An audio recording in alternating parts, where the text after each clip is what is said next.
All right, today I'm talking the Class 4 exotic steers, the Reasons class. We thought as a committee it was a pretty challenging class.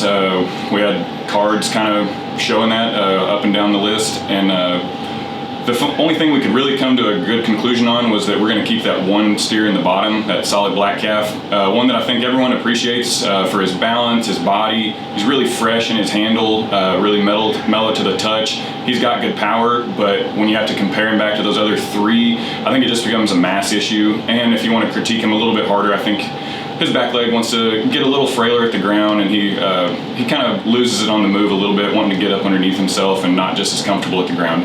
So that was kind of the only logical thing that we found to do, was to bottom him. From there, you're left with the top three that people were pretty passionate about, both sides, so three sides of the argument.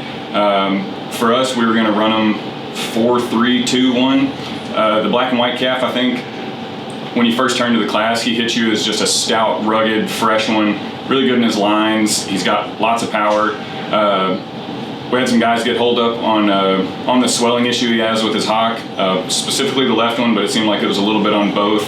You could critique him the way he handled off his front end a little bit too, but a calf that I think in terms of quality is just extra stout, extra dense. There's a lot of calf there, and for the most part he handles it all really well and doing it with a good show steer look.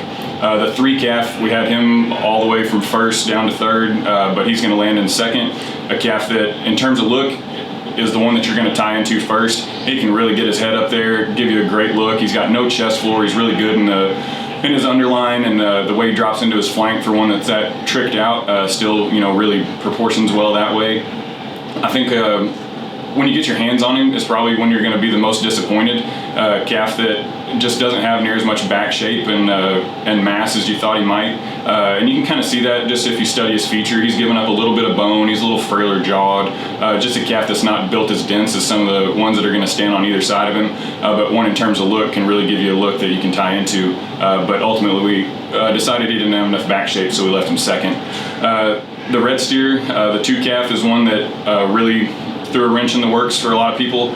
I think it's tough to say that you're going to put the stoutest made calf in third, but I think in a class of this much quality, I think you can be a little pickier on their balance issues. And he's a calf that a lot of guys thought maybe had a little bit more chest floor, maybe ran downhill a little bit, had a little bit more prominent of a tailhead, and some of those pieces just didn't fit together as good as the calves that are going to stand in front of him today. But when you want to talk about the good things about him, he is massive back. He is super square up top. He's 3 feet wide down his top. He's extremely dense muscled from behind, and a calf that handles it as good as you could possibly want one to.